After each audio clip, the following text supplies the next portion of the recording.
Mental health of a couple during fertility journey అండి. అంటే వాళ్ళ మానసిక ఆరోగ్యం ఎలా ఉంటే బాగుంటుంది దాని గురించి కొద్దిగా తెలుసుకుందాం.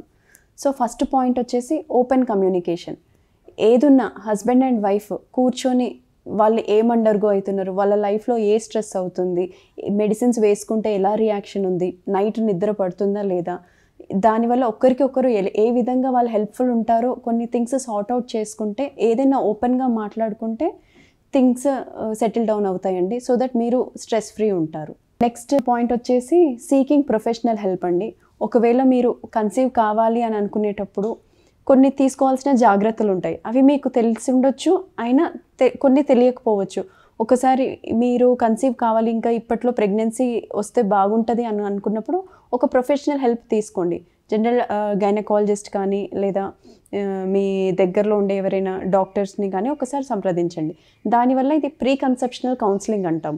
అంటే కన్సీవ్ అయ్యే ముందు మీరు తీసుకోవాల్సిన విటమిన్స్, ఏమైనా diet changes, lifestyle changes, స్లీప్లో ఏమైనా చేంజెస్, ఇలాంటిది ఏమైనా చేంజెస్ చేయాలా లేదా అనేది డాక్టర్ గారు చెప్తే మీరు పాటిస్తే కొంచెం ఈజీగా కన్సీవ్ అయ్యే ఛాన్సెస్ ఎక్కువగా ఉంటాయి. థర్డ్ పాయింట్ వచ్చేసి కనెక్షన్ విత్ అదర్స్ అండి. అంటే మీలాగా కన్సీవ్ అయ్యే వాళ్ళు ఎంతోమంది ఉంటారు. ఇప్పుడు ఆన్లైన్లో మనకు ఎన్నో కమ్యూనిటీస్ ఉన్నాయి.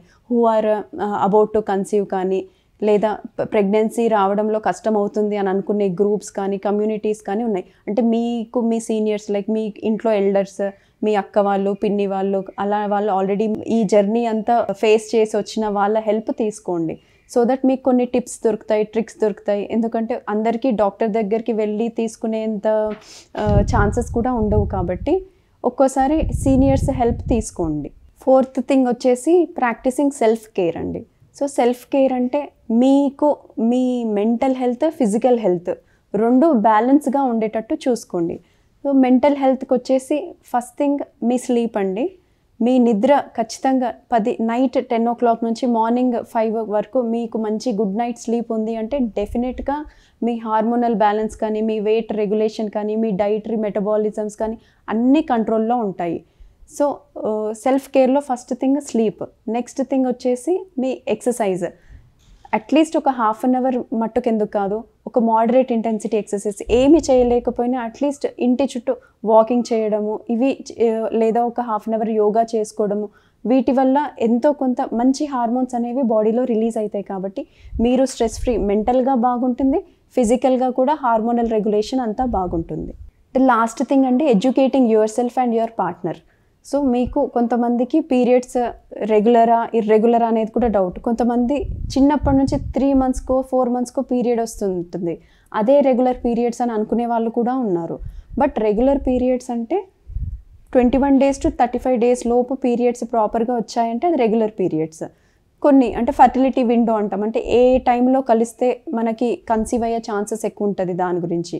అండ్ కొన్ని ఒక 2-3 years అయినా మీరు less than 30 years ఉన్న అప్పుడు ఒకవేళ కన్సీవ్ అవ్వలేకపోయినప్పుడు అట్లీస్ట్ సీమెన్ టెస్ట్, మీది రొటీన్ అల్ట్రాసౌండ్ స్కాన్ ఇలాంటివి చేసుకుంటే better. So educating your self. ఇప్పుడు సోషల్ మీడియా ఎక్కువ ఉంది, గూగుల్లో చూసుకోవచ్చు మీరు.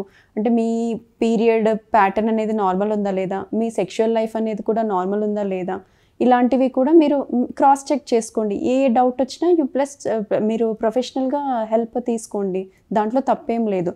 సో దట్ మీకు అర్లీగా ఒక సొల్యూషన్ అనేది దొరుకుతుంది, హెల్తీ బేబీ కన్సీవ్ అయ్యే ఛాన్సెస్ ఎక్కువగా ఉంటాయి.